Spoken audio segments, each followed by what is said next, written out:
Thank you, Mama Carls. Magandang araw po.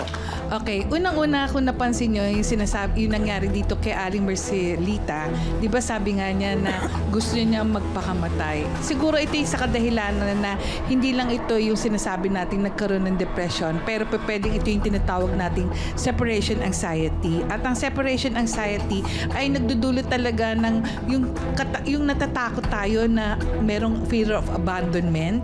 At the same time, natatakot tayo na maging mag-isa.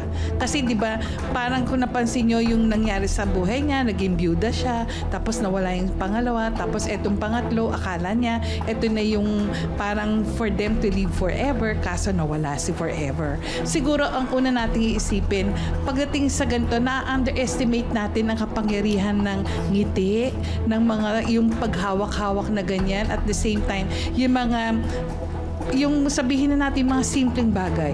Love comes in a small ways and sometimes it happens and it makes a difference to the point na nagiging significant yung mga maliliit na bagay na nangyayari na ginagawa natin. Dahil kasi yun ang talaga magpapaikot ng ating mundo, yung maliliit na bagay na ginawa ni Aling Rose. Kaya siguro yung paghawak niya kay Jabbar talagang nagdulot ng sabihin na natin pagmamahal. Pero siguro Jabbar, pag-isipan mo maigi kung talagang pagmamahal ang maibibigay mo sa mga babae na sinasabi mo magdadagdag ka pa.